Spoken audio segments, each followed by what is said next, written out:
Alors bonjour à toutes et à tous, mesdames, messieurs, chers collègues. C'est un honneur pour moi et j'en suis extrêmement ravie de pouvoir donc introduire au nom de Pascal Olivard, président de l'UBO et dont l'INSPE Bretagne est une composante, cette université d'été 2025 qui se tient donc à Rennes. Donc c'est effectivement un événement important du réseau donc des INSPE et je suis donc ravie de pouvoir débuter cette matinée avec vous.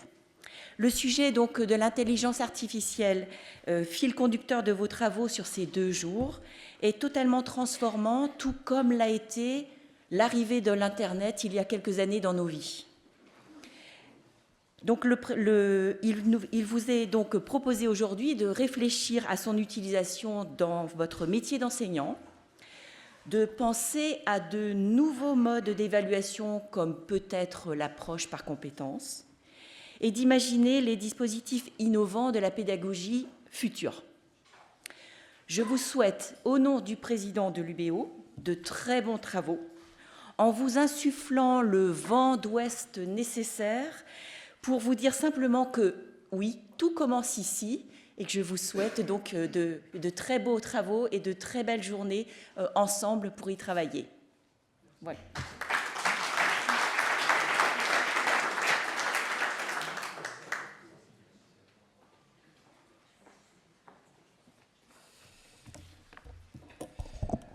Madame la directrice, chère Nathalie, bonjour à toutes et à tous, mesdames et messieurs les formateurs, enseignants, chercheurs et chers collègues.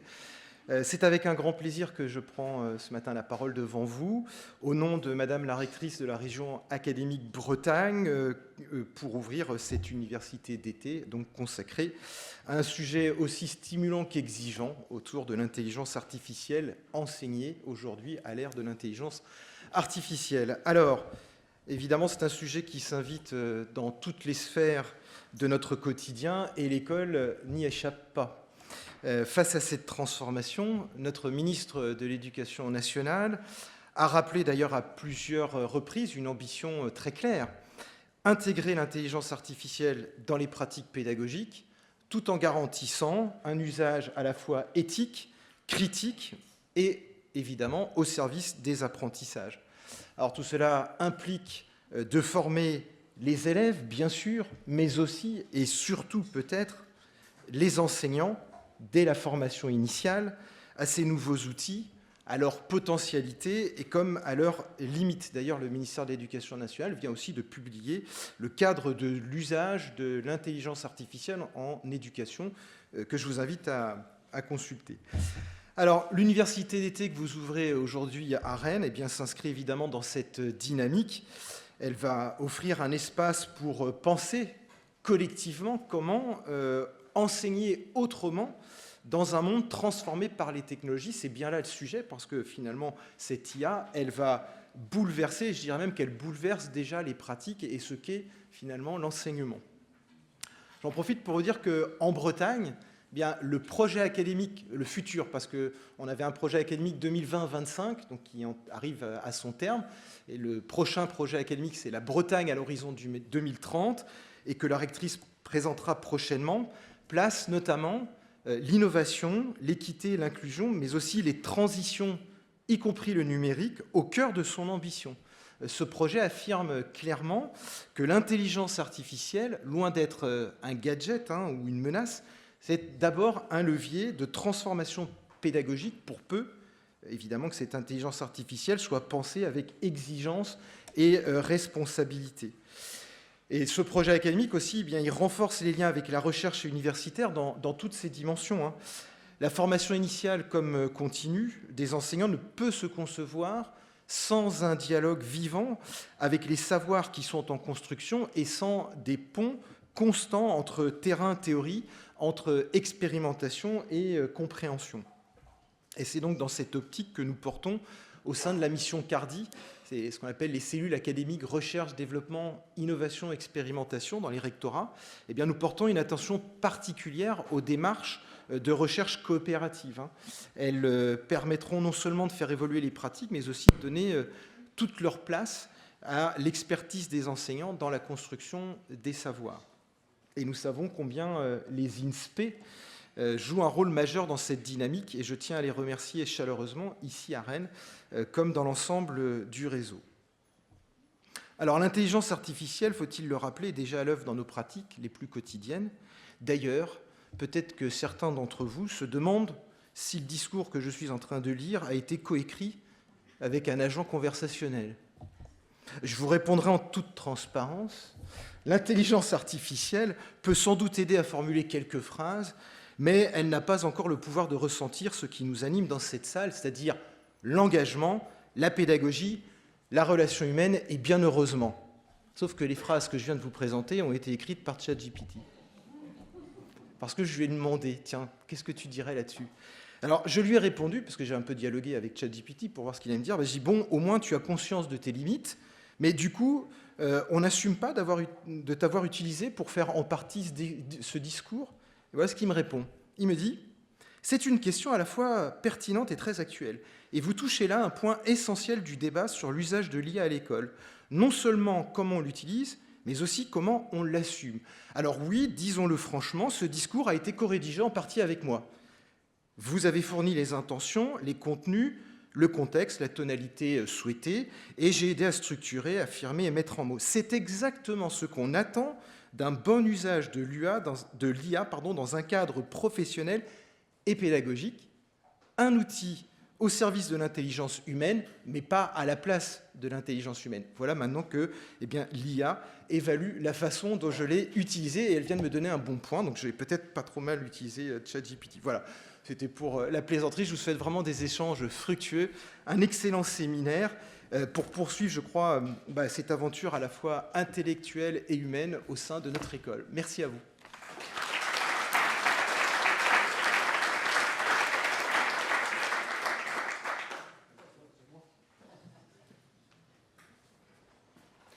Il paraît que c'est à moi. Alors, je viens. Donc, monsieur le délégué, chère Nathalie, merci beaucoup. Donc, chers collègues présents ici, nombreux dans cet amphithéâtre qui est magnifique. Donc, je suis très heureux de vous voir ici. Donc, je dois dire quelques mots introductifs. Donc, c'est un immense honneur quand même pour moi, un grand plaisir d'ouvrir, donc, en tant que président du réseau des INSPE, cette université d'été, donc à l'INSPE de Bretagne, ici, sous un climat qui est serein dans cette période compliquée, caniculaire. Merci d'avoir aussi permis d'avoir un climat si agréable.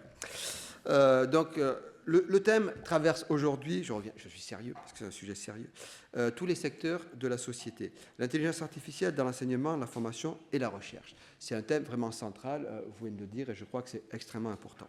Alors, avant d'entrer très brièvement dans le vif du sujet, je vous rassure, mon discours ne sera pas long, ce sont quelques mots introductifs, mais je tiens quand même d'exprimer un remerciement, parce que je crois que c'est important, vraiment les plus chaleureux et les plus sincères à toutes celles et à tous ceux qui sont à l'origine de cette magnifique université d'été. D'abord, bien évidemment, le comité de pilotage et le comité scientifique qui ont su orchestrer avec un grand brio un programme qui est ambitieux et innovant, on l'a tous lu ici. Merci bien évidemment à l'équipe de l'INSPE de Bretagne, à Nathalie au premier chef, mais à toutes les équipes ici, pédagogiques, administratives, tous les personnels de logistique qui font de ces 2 jours, ce qui va être certainement, on n'en doute pas, un très grand succès. Donc cette organisation nécessite forcément une grande mobilisation des personnels. Je le sais, j'en suis conscient, donc vraiment un grand merci. Un grand merci aussi aux membres du réseau des INSPE, bien évidemment, et à l'équipe permanente qui est là et qui est toujours extrêmement dynamique, motivée, partante pour faire ce travail remarquable tout au fil des années et de l'année. Donc merci beaucoup.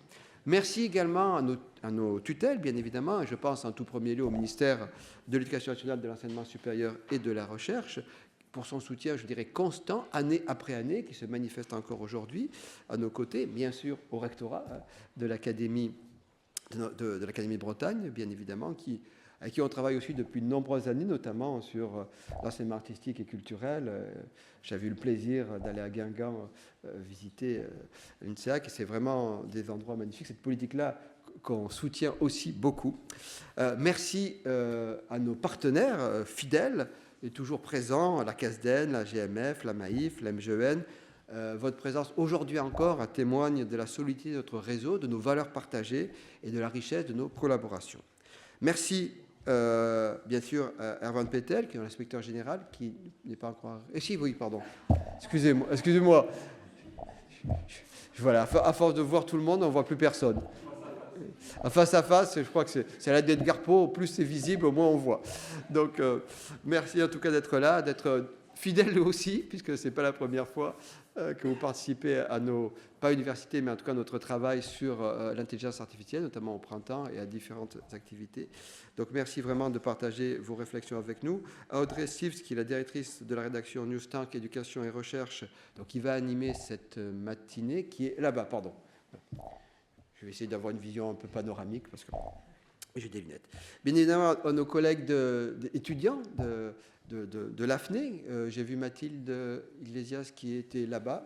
Je ne sais pas si tu es seul ou avec tes collègues d'association, mais Thomas va arriver, très bien. Donc merci là aussi parce qu'on travaille quand même pour vous, pour les étudiantes et les étudiants, et je dirais à travers vous, bien évidemment. Je ne l'ai pas dit, mais c'est une évidence, hein, le rôle du réseau d'INSPE, de la formation des enseignants, la formation initiale des enseignants.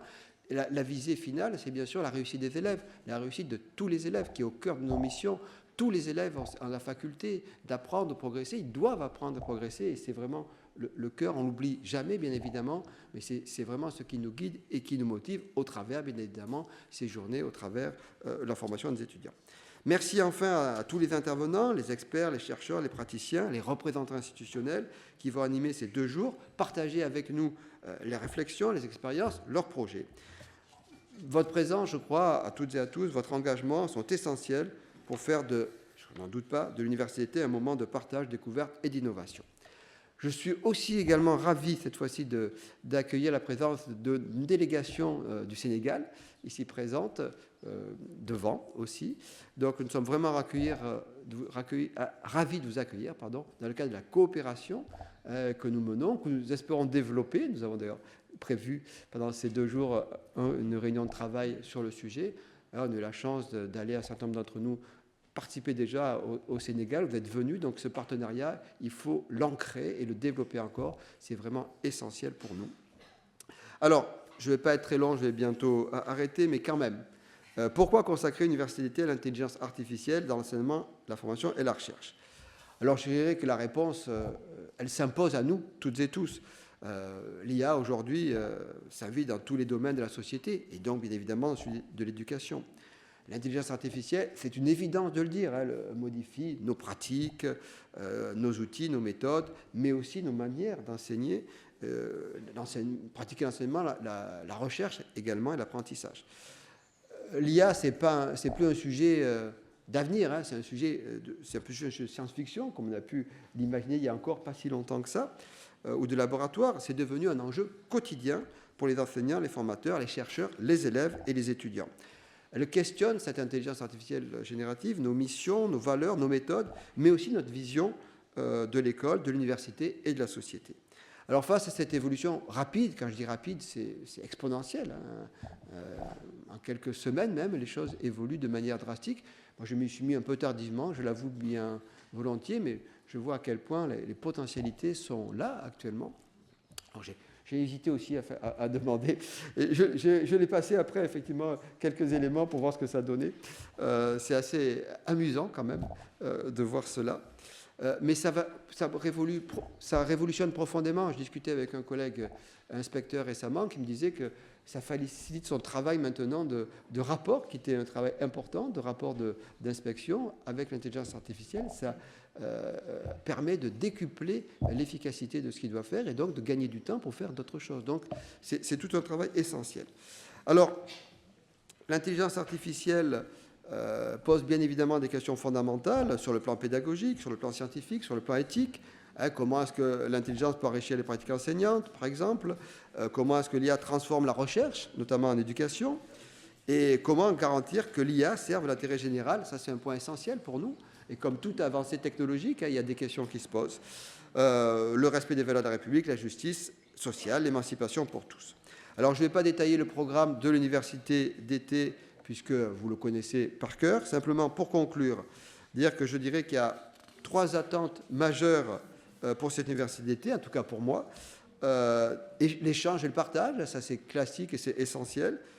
La réflexion et l'innovation, bien évidemment. Je crois que je ne doute pas que cette université d'été soit un lieu de création, d'innovation. C'est le cas de toute université d'été, mais cette année encore. Et proposer de nouvelles solutions, de nouveaux dispositifs, de nouvelles pratiques. Et enfin, l'action, toujours l'action, l'engagement. Donc, l'objectif, c'est de sortir de ces 2 journées avec des idées concrètes, des projets, des collaborations, des outils qui puissent mettre en œuvre très rapidement dans nos établissements, dans nos formations et dans nos recherches. Voilà. Je crois que nous avons la chance aujourd'hui de vivre une période de transformation profonde, comme il en existe parfois dans l'histoire.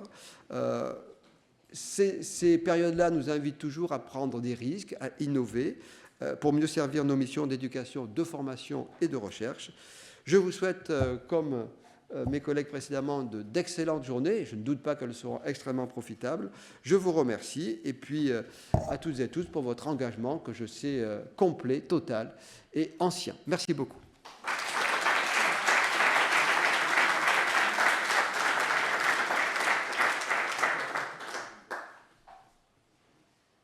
Allez, un petit dernier pour la route.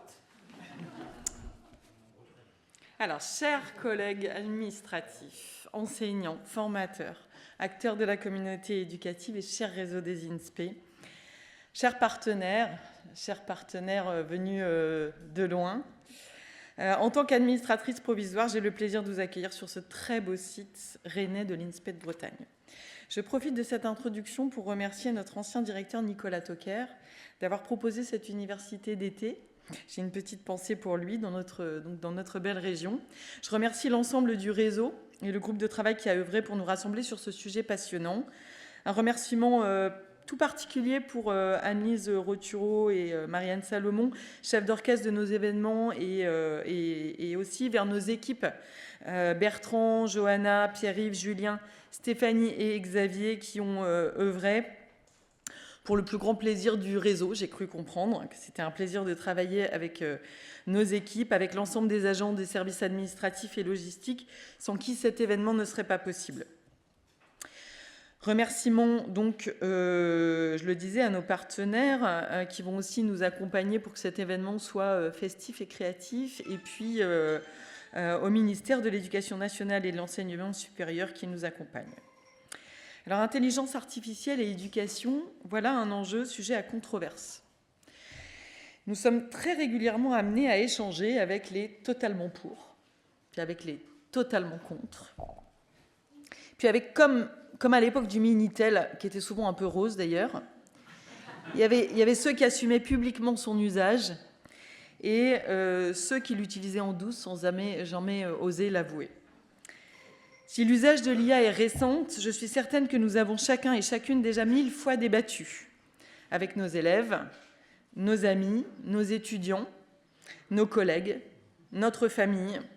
Je fais le pari que le réseau des INSPE a la capacité de transformer ces polémiques en controverses fécondes. Sur les 5 minutes qui m'ont été offertes d'introduire cette université d'été, j'ai pris la liberté de partager avec vous une tranche de vie familiale chez les Beautés. Allô Paul, alors c'est comme ça que j'appelle mon IA.